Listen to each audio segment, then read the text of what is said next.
Kemajuan teknologi telah mengubah pandangan bisnis secara fundamental. Di era modern ini, digital marketing tidak lagi menjadi pilihan, melainkan kebutuhan yang seharusnya, terutama bagi para pelaku usaha mikro kecil dan menengah. Digital marketing memiliki peran krusial dalam pengembangan usaha.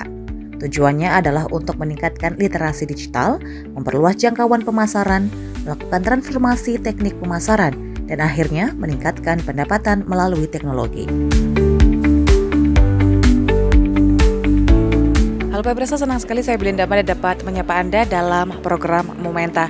Hari ini saya sedang berada di KEK Singosari Malang dalam rangka pemanfaatan dana bagi hasil cukai, hasil tembakau tahun 2025. Pemerintah Kabupaten Malang melalui Dinas Tenaga Kerja dan menggelar pelatihan untuk unit kompetensi melalui pelatihan digital marketing di kawasan ekonomi khusus Singosari. Dan seperti apakah serangkaian acaranya dan liputannya? Berikut liputan selengkapnya untuk Anda.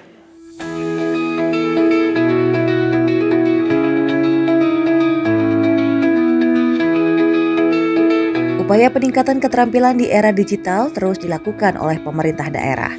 Kali ini, Dinas Tenaga Kerja Kabupaten Malang menyelenggarakan pelatihan digital marketing yang berlangsung di kawasan KEK Singosari pada Jumat 15 Agustus kemarin. Kegiatan ini diikuti oleh 75 peserta yang akan menjalani pelatihan mulai 17 hingga 25 Agustus. Tujuannya adalah untuk membekali para pelaku usaha, khususnya pemula, agar mampu memasarkan produk secara lebih efektif melalui platform digital.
Hadirin disilakan duduk kembali.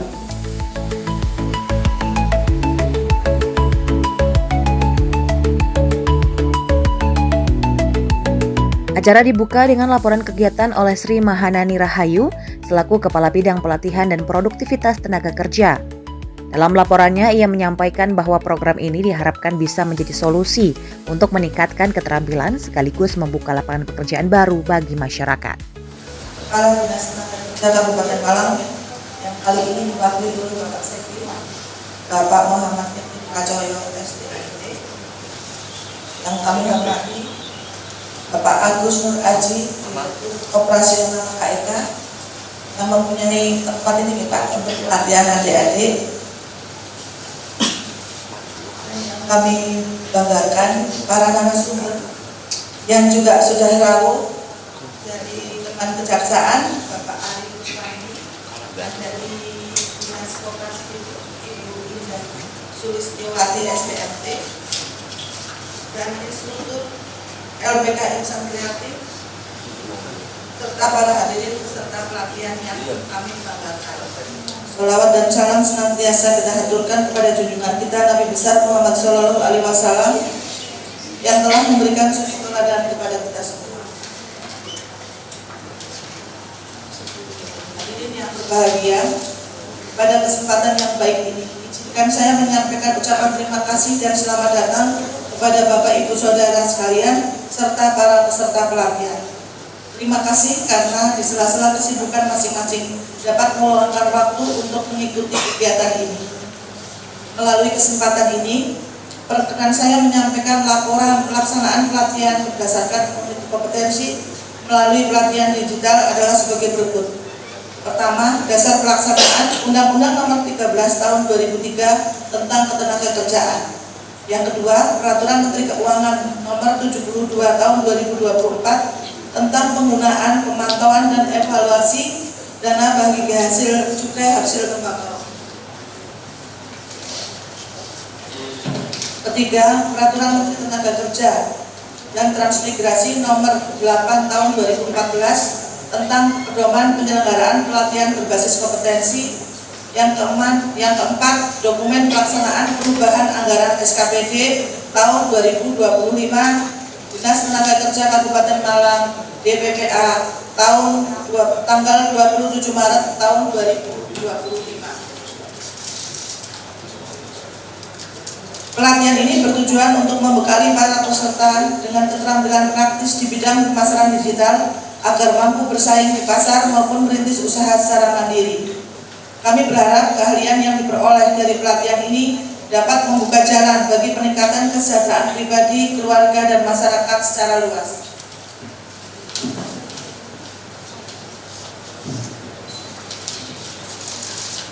Sasaran kegiatan adalah sebanyak 75 orang yang merupakan pencari kerja dari berbagai wilayah di Kabupaten Malang. Pelatihan ini diselenggarakan pada tanggal 15 Agustus, mohon izin, 15 Agustus sampai dengan 8 hari kerja bertempat di King College London KEK Singasari. Untuk menunjang efektivitas pelatihan, kami menghadirkan narasumber dari instruktur yang kompeten di bidang digital marketing dan kewirausahaan, yaitu dari 1. DPRD Kabupaten Malang, 2. Kejaksaan Negeri Kabupaten Malang, 3. Dinas Koperasi dan Usaha Mikro, Dinas Perindustrian dan Perdagangan Bank Jatim, dan dari LPK Insan Kreatif. Kami berharap seluruh peserta dapat mengikuti pelatihan ini dengan sungguh-sungguh. Pengetahuan dan keterampilan yang diperoleh hendaknya dapat diterapkan secara nyata, baik dalam memasuki dunia kerja maupun membangun usaha secara mandiri berbasis digital. Akhirnya dengan hormat, saya memohon berkenan Bapak Kepala Dinas Tenaga Kerja memberikan sambutan sekaligus membuka kegiatan pelatihan berdasarkan unit kompetensi melalui pelatihan digital marketing. Wassalamualaikum warahmatullahi wabarakatuh.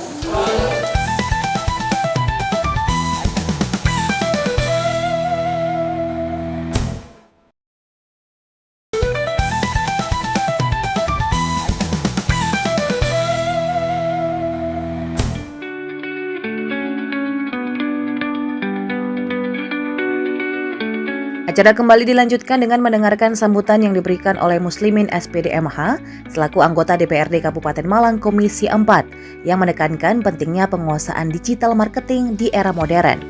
Menurutnya pelatihan ini sangat bermanfaat, terutama bagi pengusaha pemula yang ingin memperluas jangkauan pasar. Terutama ini pesertanya banyak yang kelas terkuat ini tadi. Kita tadi di luar sebelum acara sudah membicarakan terkait kelas terkuat. Master kuat di dunia, ya, the power of mak-mak ya. Ini kan calon mak-mak juga ini, mau tidak ini nanti. Jadi peluang ini harus kita tangkap dengan baik karena dengan adanya digital, ada handphone dan sebagainya, ini harus kita manfaatkan untuk bisa menghasilkan itu. Saya bersama teman-teman di Karangkosong, Mas Edi, meskipun belum pernah mengikuti kegiatan pelatihan digital marketing, tapi dengan WA, kemudian grup WA UMKM di sana bisa berjualan. Jadi kita di Kecamatan Karangkosong ada grup UMKM. Ya di situ kita gunakan untuk jualan. Jadi ada yang harus jualan yang apa ya? Jualannya itu kan ada yang punya misalkan apa itu hasil punya telur, dari situ dijual telur, yang ternak telur, yang ternak ayam, kemudian ibu-ibu itu yang bisa masak, ya catering di situ. sehingga dari itu ekonomi berputar. Makanya nanti kalau dengan adanya pelatihan ini mungkin nanti bisa memberikan wawasan kita supaya bisa lebih membuka pasarnya. Jadi tidak hanya sekedar di grup WA, mungkin nanti bisa di profil yang lain. Karena peluang ini sangat luar biasa dan harus kita tangkap. Kalau kita tidak ikuti, kita akan ketinggalan. Jadi kita lihat sekarang di jalan-jalan banyak ruko yang tutup, Matahari yang besar aja tutup. Kemudian di pojokan kemarin ada apa itu? Giant juga tutup, ya. Ya, jalan Giant di Singosari di Arab itu kan tutup. Ya karena ini tadi, karena kita sudah sekarang nggak perlu lagi harus ke pasar, nggak perlu lagi harus ke toko, cukup dengan menggunakan handphone. Makanya kami berharap nanti setelah berakhirnya kegiatan pelatihan ini nanti bisa adik-adik sekalian bisa mengembangkan kemampuan digital marketingnya. Jadi kita nggak usah tergantung oleh lapangan pekerjaan lain, kita menciptakan pekerjaan sendiri dengan kemampuan kita. Itu yang kami harapkan 8 hari saudara-saudara ini diberikan pelatihan, manfaatkan dengan sebaik-baiknya supaya nanti bisa menjadi bekal untuk kehidupan selanjutnya. Kegiatan ini berasal dari DPHJAT ya. DPHJAT itu dana balik bagi hasil cukai. Jadi yang rokok itu ini kita sebagai rokok pasif ya, iya pasif. Saya ini pasif, saya nggak rokok pasif. Makanya ini pelatihan hasil cukai, tempatnya tidak bebas rokok kan di sini ya, tidak boleh merokok. Nah ini artinya nih bahwa kita juga menikmati hasil para perokok itu, alis. Balik. Jadi kalau kita misalkan di mall kita sebagai perokok pasif, ya hari ini kita menikmati hasilnya dari para perokok. Oke. Terima kasih Mas Yeti, Bu Nani atas penyelenggaraan kegiatan ini. Semoga ini bisa memberikan manfaat bagi semua dan bisa membuka lapangan kerja bagi para peserta.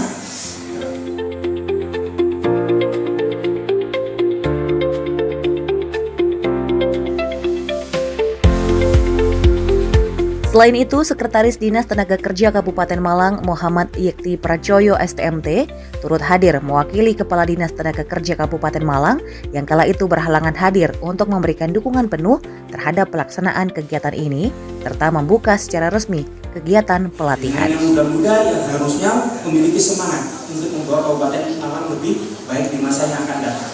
Jenengan semualah yang saat ini bisa menginventarisir masalah yang ada dan secara bersama-sama mendiskusikan mencari solusi terbaik untuk menyelesaikan semua masalah. Pelajari itu. Digital marketing luar biasa dampaknya. Saya suka kopi. Mulai tahun 2010 saya cari mesin kopi. Ketika mesin kopi saya punya masalah, saya tidak bisa bertanya pada teman-teman saya karena tidak semua tahu di mana yang jualan mesin kopi, di mana yang buka servis mesin kopi. Saya tahunya dari mana? Ya saya googling. Disitulah saya dapat informasi. Di Malang ini ada beberapa tempat yang bisa membantu saya untuk mencari startup mesin kopi. Bahkan ada satu tempat di Dinoyo yang nggak kelihatan dari pinggir jalan. Dia masuk di dalam kompleks pertokoan, adanya di pojokan. Dekatnya rumah makan apa itu namanya? Jadi ya, nah di belakang banget tersembunyi tempatnya. Ada kopi, dia jualan kopi juga. Kalau nanti saya sampai di sini, saya sampaikan di sini, saya diminta royalti, apa saya bisa dapat membayar iklan ya? Saya khawatir nanti kalau saya cerita kena royalti dari saya. Tempatnya cozy, bagus banget. Peralatan kopinya lengkap, kopinya juga enak. Jadi kalau untuk ya ngobrol-ngobrol juga nyaman karena nggak dekat jalan besar. Nggak masuk tapi nggak terlalu jauh karena parkiran aja sebenarnya. Juga itu nyaman ya. Itu pun saya tahu bukan dari informasi kawan, saya tahu dari platform digital. Nah Ini luar biasanya digital marketing. Saya yakin teman-teman semua sudah. Ya. Dan ketika saya bicara juga dengan teman-teman HRD di perusahaan, ini salah satu yang mereka perlukan. Jadi personil-personil yang ada rekrutmen yang mereka perlukan untuk rekrutmen itu adalah yang memahami tentang digitalisasi.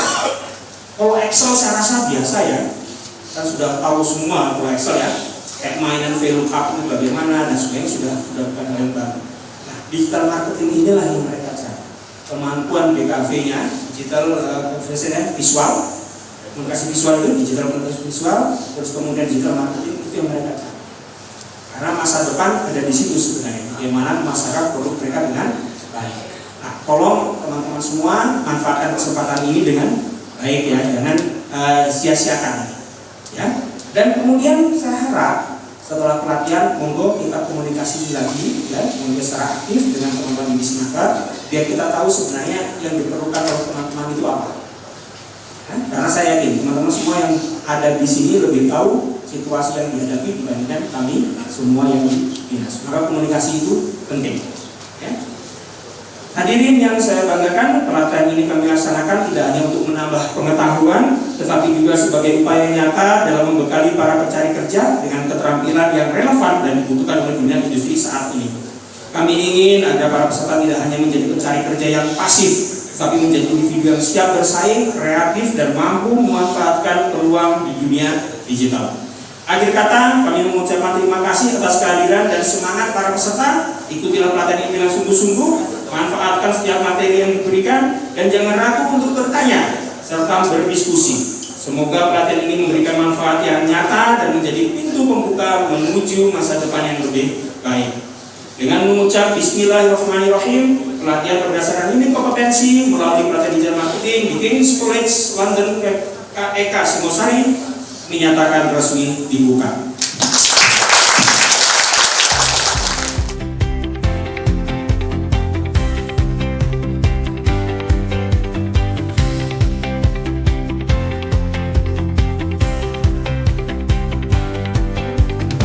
Tak lupa sebagai tanda dimulainya pelatihan, dilakukan penyerahan simbolis pelatihan kids kepada perwakilan peserta dan dilanjutkan dengan sesi foto bersama.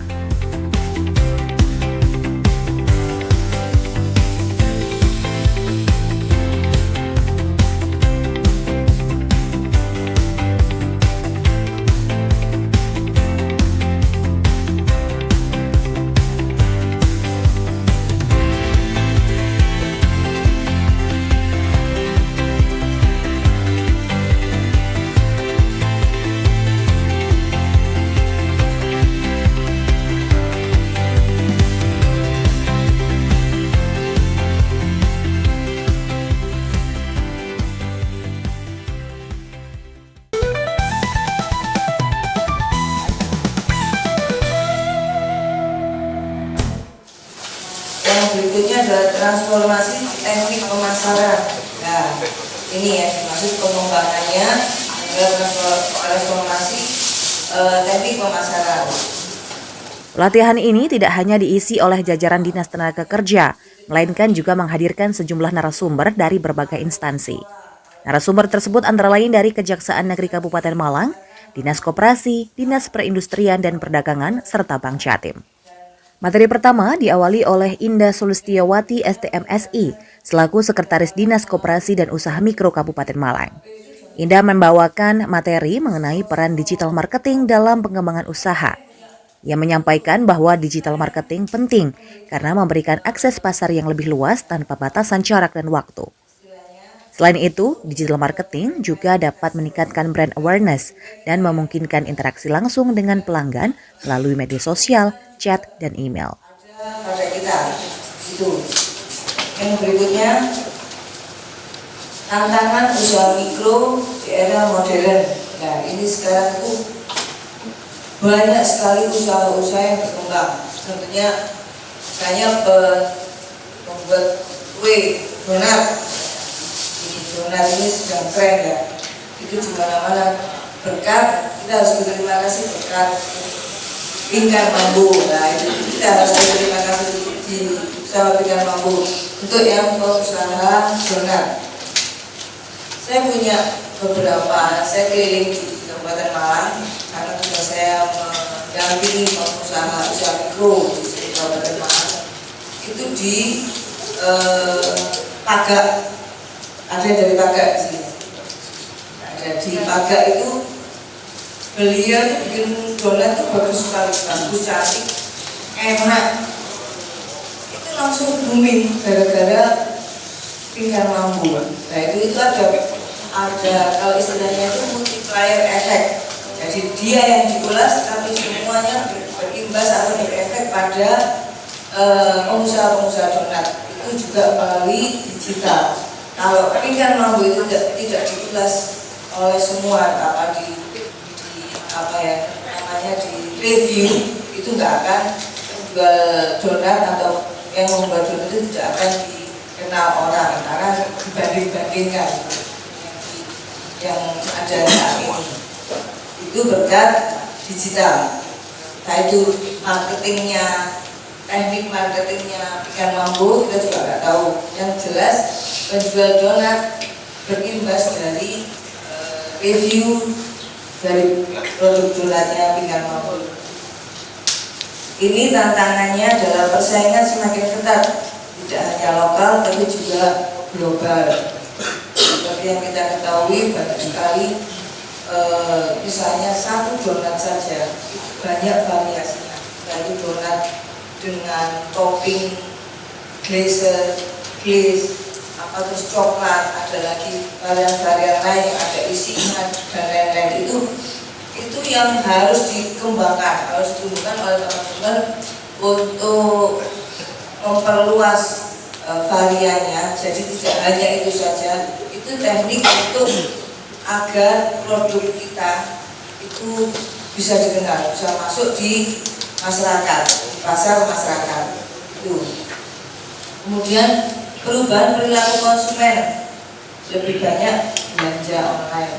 Siapa yang belum tahu online ya, meskipun harganya selisih 500 kita lebih seret di online. Meskipun itu agak oke, tetap kita milih online. Itu kecenderungan itu yang harus kita tangkap. Kalau kita masih, jangankan usaha kita yang mohon maaf, kalau misal masih dalam proses tumbuh, jangankan seperti itu, matahari di market store itu bisa kolaps lama-lama kalau online itu terus berjalan. Karena kecenderungan kita belanja melalui online. Tuh. Yang berikutnya adalah keterbatasan modal dan promosi. Ini kecenderungan kita, usaha yang dimulai dari bawah. Untuk membuat pamflet atau leaflet itu mungkin kita masih perlu modal. Nah, ini teknik termudah, cara termudah untuk mengembangkan itu adalah HP. Itu yang kita punya saat ini. Siapa sih yang nggak punya HP di era sekarang? Apalagi teman-teman Gen Z ya, yang punya Gen Z itu pasti tidur HP, mau tidur HP, makan HP, ke kamar mandi HP itu. Jadi gunakan itu sebaik-baiknya dari pembekalan yang akan diberikan oleh Dinas Tenaga Kerja. Dalam rangka pemanfaatan dana bagi hasil cukai hasil tembakau tahun 2025, Disnaker Kabupaten Malang melakukan pelatihan digital marketing sebagai langkah untuk mengurangi angka pengangguran di Kabupaten Malang. Dan untuk itu, Disnaker Kabupaten Malang juga turut mengundang para narasumber dari Kejaksaan Tinggi Negeri Kabupaten Malang untuk memberikan informasi terkait kesadaran akan bahaya dan sanksi hukum dari peredaran rokok tanpa cukai. Cukai sendiri merupakan pungutan negara terhadap barang-barang tertentu seperti etil alkohol, hasil tembakau, dan minuman mengandung etil alkohol. Tapi kalau untuk kawasan industri rokok, sangat-sangat ya istilahnya dengan penutupan atau apa terjangkau. Makanya kemarin itu ada bantuan dari pemerintah, dari BPNJ, bantuan langsung tunai. Sama seperti halnya pada saat 2 minggu yang lalu penindakan kami juga menangani berkas peredaran rokok ilegal, kurang lebihnya 1 mobil Avanza penuh rokok berbagai merek, tapi merek yang nggak ada di pasaran. Istilahnya kayak mau apa sih, kalau mas-masnya tahu kalau mau rokok ilegal bisa disebutin nggak mas? Kayak Jesmael, kayak Chester, kayak gitu. Tapi alasan-alasannya bapak-bapak atau anak muda sekarang, wah rokok yang Indomaret, rokok ini larang. Akhirnya beli rokok yang kayak gitu. Saran kita bukan itu, penegakan hukum itu bukan kita yang membeli, enggak. Produsen sama pemasaran. Itulah orang yang harus bertanggung jawab. Keuntungannya dia lu hanya untuk pribadinya mereka, produsen dan pemasaran yang memasarkan. Besar dia mengedarkan rokok ilegal tanpa buka cukai atau bodohan lah ya, yang rokok tidak terdaftar ratusan juta yang tak disetorkan ke negara.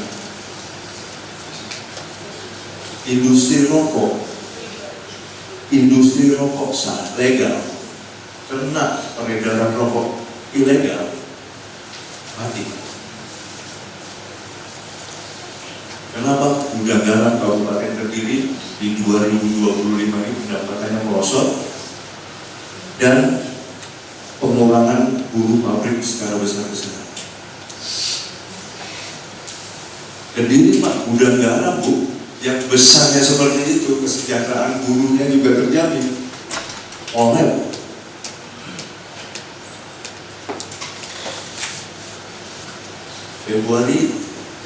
data Februari Maret, pengurangan dari buruh gudang garam besar karena masifnya peredaran rokok ilegal.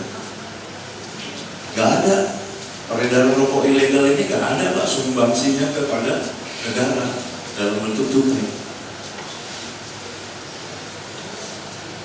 Padahal dari sektor cukai ini akan kembali ke masyarakat lagi dana dari DBHC, dana bagi hasil cukai dan tembakau.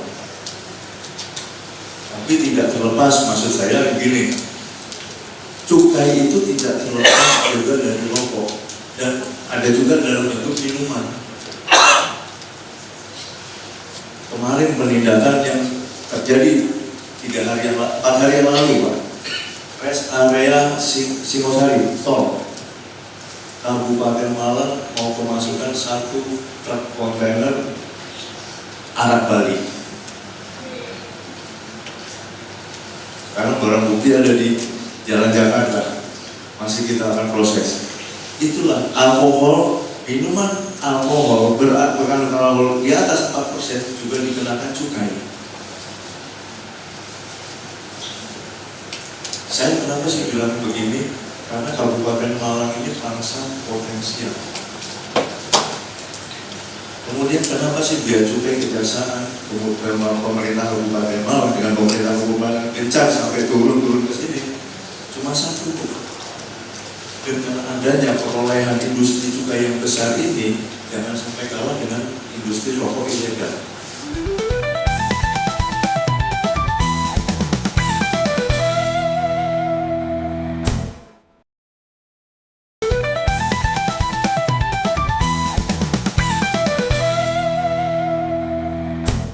Kenapa kita ingin punya usaha?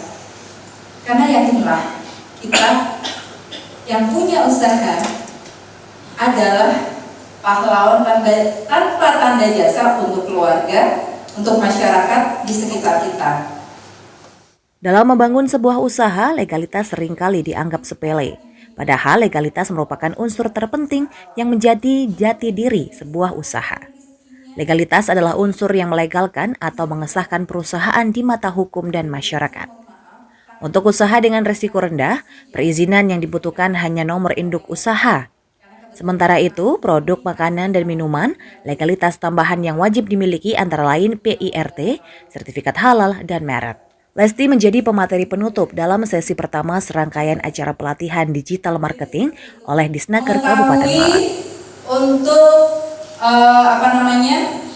hak, kewajiban, dan apabila ada permasalahan Sudah punya usaha? Oke, kita berbicara yang lalu. Anda punya usaha apa? Oke, sebagai penjual pemproduksi tahu bakso, Anda juga sebagai produsen, tapi Anda juga sebagai konsumen bahan baku ya kan? Nggak mungkin tepungnya tahu ada tepung sendiri gitu ya, tahunya tahu ada tahu gitu ya, enggak ya? Berarti ketika kita berusaha, kita juga sebagai subjek dan juga sebagai objek di dalam sebuah transaksi perdagangan. Itu kenapa pentingnya kita sebuah legalitas. Ketika kita juga sebagai subjek, maka kita ingin memastikan barang-barang yang datang ke kita pun itu dari supplier yang legal. Pernah tidak kita membeli sesuatu dengan brand sesuatu ternyata bukan barang sesungguhnya? Pernah ya, dan sekarang marak ya, karena Indonesia sangat cerdas ya. Oke, pasti kita akan memperhatikan legalitas dari supplier itu kan.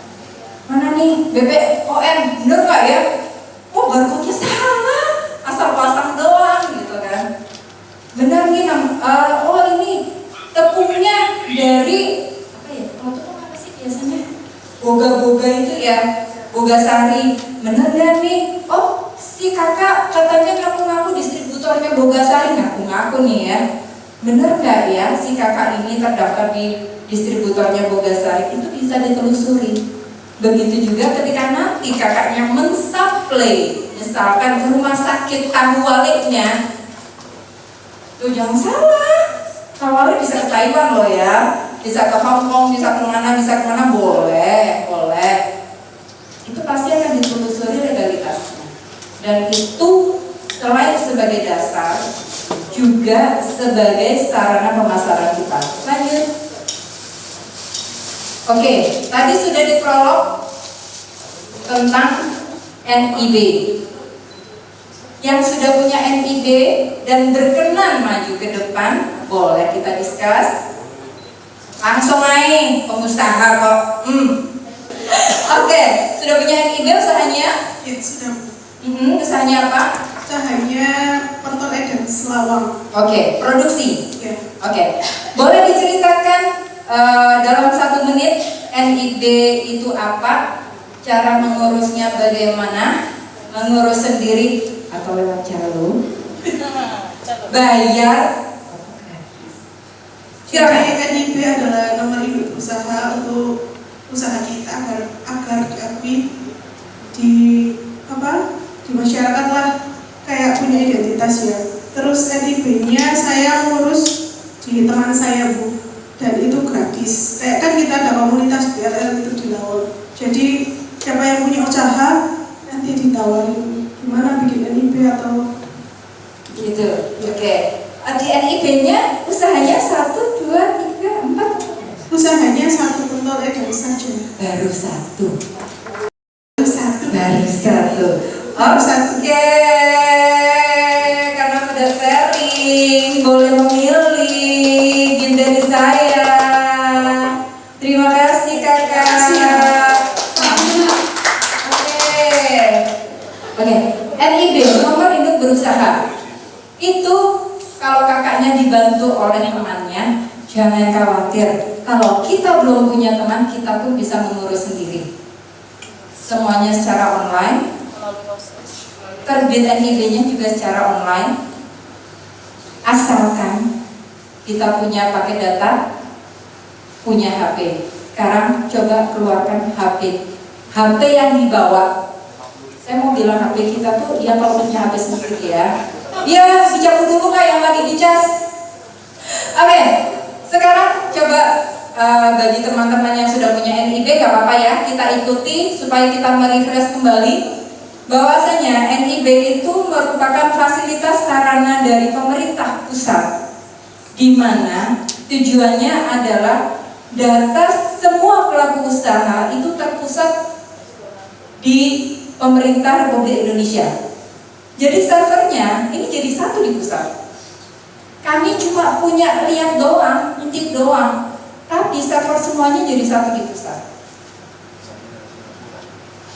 Tujuannya apa? Pemerintah tahu datanya, memetakan, oh Singosari tiba potensi tahu walit. Bagaimana kalau kita bikin sentra tahu walit? Karena apa? Pemerintah bisa tahu datanya. Oh, Pakis ternyata sentra konveksi ya sama bordir ya. Nah, berarti kalau ada investor fashion, baiknya diarahkan ke dekat IKM yang berpotensi di sana. Oh, loh, ada teh ya. Berarti kalau ada IKM atau investor tentang minuman, kita kenalkan. Semuanya tujuannya adalah pertama, perlindungan, kedua, pembinaan, dan tentunya nantinya akan menggandengkan dengan investor-investor asing. Oke? Sekarang sudah buka semuanya, Chrome-nya atau Mozilla-nya atau browsernya. Oke, kita ketik ya www.oss.go.id.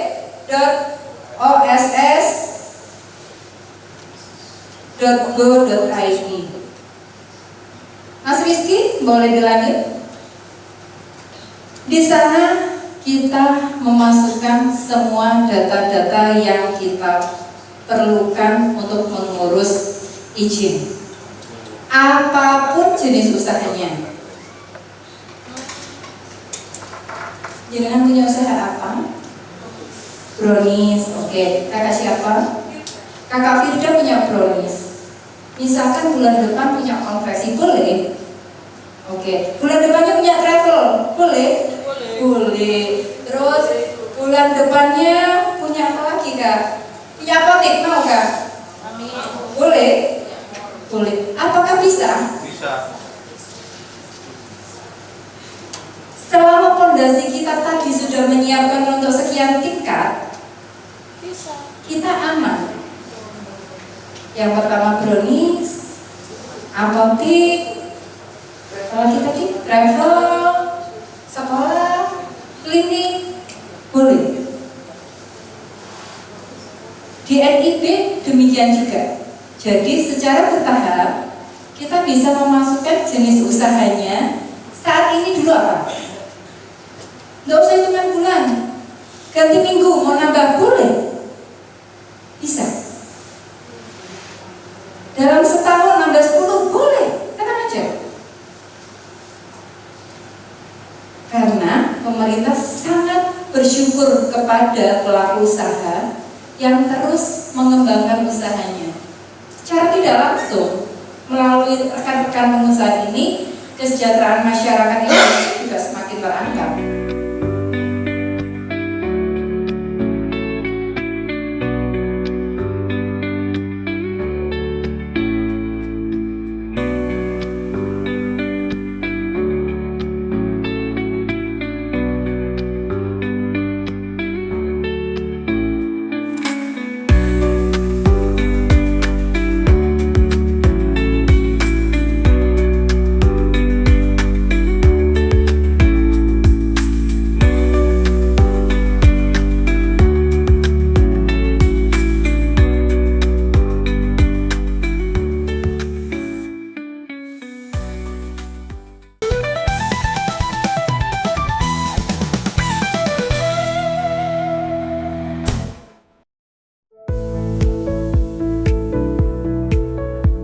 Setelah ketiga pemateri menyampaikan pemaparannya, acara ditutup dengan arahan singkat oleh Bank Jatim Cabang Kepanjen guna menambah edukasi para peserta dalam melakukan transaksi dalam usaha mereka. Jadi paham semua ya untuk masalah nabung-menabung semuanya ya. Di sini rata-rata umurnya berapa Bapak Ibu? 17 tahun. Sangat terlihat sekali ya. Saya umurnya kayaknya 55 yang terlihat ya. Baik, jadi memang seyogianya itu biasanya itu adalah di 17 tahun ke atas pada saat membuka rekening. Tapi untuk sekarang di Bank Indonesia itu di bawah umur 17 tahun itu bisa sesuai dengan klasifikasi umur. Ada tabunganku, ada juga tabungan simpel. Nah, kalau tabunganku itu memang di bawah 17 tahun. Kalau tabungan simpel itu yang biasanya baru masuk sekolah, ada yang playgroup, ada yang TK, ada yang SD. biasanya seperti itu. Kalau misalnya sudah di atas 17 tahun itu akan berbeda lagi sesuai dengan peruntukan Bapak Ibu sekalian, dan juga akan berbeda fasilitas masing-masing. Dan juga ada deposito, ini ada produk investasi yang semua pasti akan paham. Deposito ini sebenarnya adalah dari tabungannya Bapak Ibu sekalian, itu adalah misalnya ada 10 juta, didepositokan 5 juta itu untuk ditahan dan akan berbunga. Ini seperti itu. Ya, investasinya hampir kayak saham, cuma ini adalah minim resiko, tidak akan termakan oleh apapun. Misalnya saham, namanya Pertamina kan kalau misalnya ikut saham, itu bisa turun bisa naik, karena ada kasus apa dan lain-lain. Kalau deposito itu tidak, minim resiko. Kalau agen Jatim ini sebenarnya sama. Kalau misalnya di lingkungannya Bapak Ibu sekalian ada Briling, agen Mandiri, agen 46 itu sama. Agen Jatim itu bulan baru Bapak Ibu. Nah, mungkin Bapak Ibu sekalian punya usaha atau punya dana lain bisa ikut join agen Jatim. Ini untuk panjang tangannya Bank Jatim. Kalau misalnya Bapak Ibu sekalian pengen dapat tambahan fee, kalau misalnya Bapak Ibu sekalian kita bisa ada fasilitas pembayaran PBB. Kalau misalnya tetangganya Bapak Ibu sekalian yang bayar PBB nggak usah jauh-jauh ke Bank Jatim atau ke Bapenda, itu langsung ke agen Jatim. Nah, tabungan sebenarnya akan banyak sekali. Nah, saya ini akan menjelaskan hanya 4. Tabungan siklus, simpadan, dan juga siklus prioritas. Cuma akan saya kecilkan lagi. Ini sesuai dengan klasifikasi Bapak Ibu sekalian. Nah, untuk siklus ini biasanya standar-standar, simpadan standar, simpadan ini yang lebih murah, dan juga ada siklus prioritas. Nah, kebetulan saya akan menjelaskan sesuai dengan kebutuhan Bapak Ibu sekalian. Nah, untuk tabungan siklus ini adalah tabungan punyanya Bank Jatim sendiri Bapak Ibu. Peran awal minimal 50.000, biaya administrasi per bulan plus ATM itu ada 12.500 sama dengan bank yang lainnya. Limit simpanan dan penarikan hingga 500 juta rupiah. Mesin ATM seluruh Jawa Timur, lalu tarik tunai gratis di seluruh ATM di Indonesia. Maksudnya apa Mas kalian terakhir? Maksudnya ketika misalnya Bapak Ibu sekalian sudah punya ATM Bank Jatim yang mereceiver, itu bisa tarik tunai sekali gratis itu di ATM manapun, mau di ATM BCA, maupun di ATM Link, ATM BRI, Mandiri, BNI, dan lain-lain. Satu kali.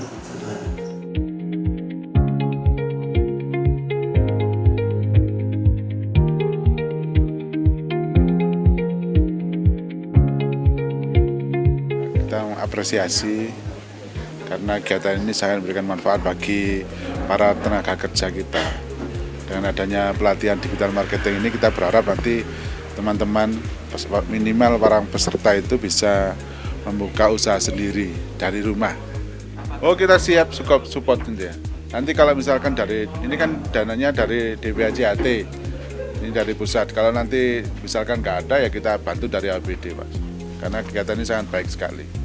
Ya, digital marketing itu adalah tuntutan saat ini ya. Kita mengetahui bahwa sekarang sudah era digitalisasi, di mana generasi muda kita harus kita persiapkan untuk menghadapi era digitalisasi tersebut. Itu yang pertama, yang paling utama ya. Yang kedua, dari kondisi serapan tenaga kerja. Beberapa perusahaan menyampaikan kebutuhan mereka terhadap pekerja-pekerja muda yang memahami tentang digitalisasi. Salah satunya digital marketing. Maka dari itu, pada kesempatan hari ini kami berterima kasih kepada Pak Muslimin dan teman-teman Komisi 4 di mana kami bernaung di situ DPRD Kabupaten Malang yang telah menyediakan alokasi anggaran untuk kami bersama rekan-rekan di TAPD. Jadi anggaran ini dari dana bagi hasil cukai, hasil tembakau kita manfaatkan untuk pelatihan anak-anak kita yang jumlahnya hari ini kurang lebih 70 orang Bu Nani ya. 75 orang untuk 3 kelas. Ya semoga nanti teman-teman di sini bisa menyerap ilmunya dengan baik ya dan bisa memanfaatkannya di dunia kerja nantinya. Ya, termasuk untuk mengurangi angka pengangguran terbuka. Tahun ini kita ada alokasi sebelum PAK ya, sebelum angka perubahan ada 8 miliar untuk pelatihan, khusus untuk pelatihan. Kemudian setelah itu PAK kita ditambah 2 miliar. Jadi total ada 10 miliar khusus untuk pelatihan ya. Ya. 1 tahun 2025 ini ada anggaran segitu ya. Ini lebih banyak tahun ini ya Bu Nani ya. Jadi insya Allah ya kita berharap bersama bisa kita optimalkan untuk untuk meningkatkan kompetensi adik-adik kita ya, anak-anak kita semua di Kabupaten Malang? Kami digital marketing yang akan dilaksanakan selama 7 hari dan 1 hari uji kompetensi. Jadi yang lulus dari kami semua pelatihan digital marketing berbasis kompetensi. Berarti nanti sudah sertifikasi semuanya ya Bu?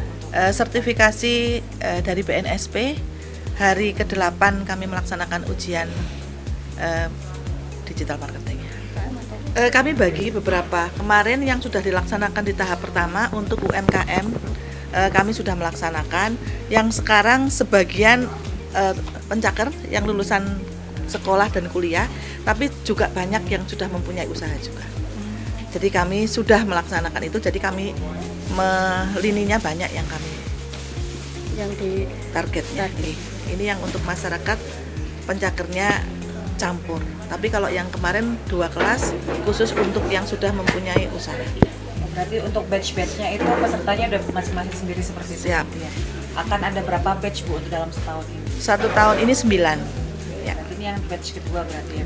Kedua tetapi 3 kelas. Jadi kami anggap ini yang kelima. Yang pertama 2, yang sekarang 3, masih yang kelima.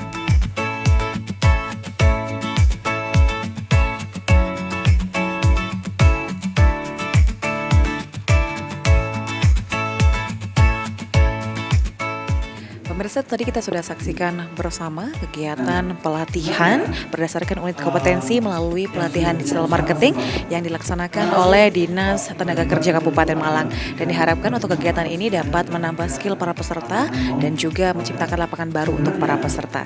Terima kasih pemirsa Anda telah menyaksikan program Pemeta pada hari ini, dan untuk itu saya Belinda Amanda pamit, sampai jumpa.